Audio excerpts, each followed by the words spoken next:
Hi guys, আসসালামু আলাইকুম। আমি ইকবাল হোসেন অনেক দিন পর আপনাদের সামনে নতুন একটা ভিডিও নিয়ে চলে আসলাম।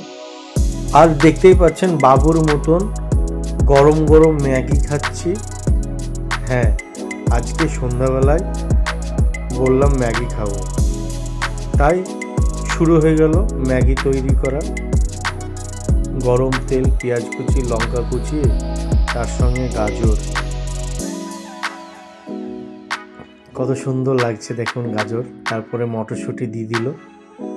আর শীতকাল মানেই বুঝতেই পারছেন বিভিন্ন ধরনের সবজি বাজারে পাওয়া যায়, আর খুব অল্প দাম। এখন সবজি, শীতকালের সবজি খুব অল্প দাম। মটরশুঁটি বলুন, গাজর বলুন, ক্যাপসিকাম বলুন, ফুলকপি বলুন, যাই বলুন না কেন, সবই সস্তা।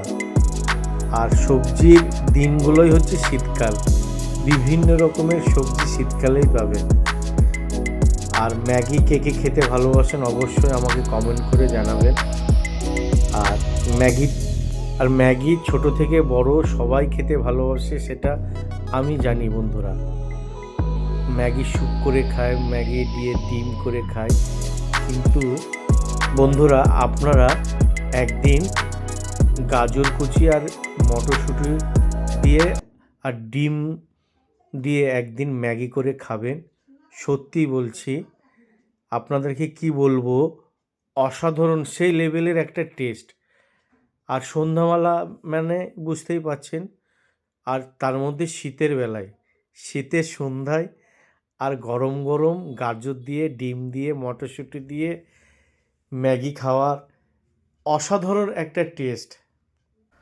আর ব্যাস, তৈরি হয়ে গেল ম্যাগি রান্না। এই যে কত সুন্দর করে রান্না করলো, এরপরে সার্ভ করবে। আর ম্যাগি জিনিসটা সবারই মুখরুচি জিনিস। আমি গ্যাংটক, দার্জিলিং গেলাম, ওখানে দেখছি ম্যাগি, বেশিরভাগ ম্যাগি করে সবাইকে সকালবেলাকার ব্রেকফাস্ট দিচ্ছে। আর এই যে দেখতেই পাচ্ছেন, আমি বাবু সোনার মতন ফুঁক দিচ্ছি আর খাচ্ছি। সত্যি অসাধারণ টেস্ট। তাহলে আজকের ভিডিও এই পর্যন্ত থাকলো, পরের ভিডিও আবার দেখা হবে। আর আমার ভিডিওতে অবশ্যই কমেন্ট, লাইক, শেয়ার অবশ্যই করবেন। ভালো থাকুন, সুস্থ থাকুন, টাটা।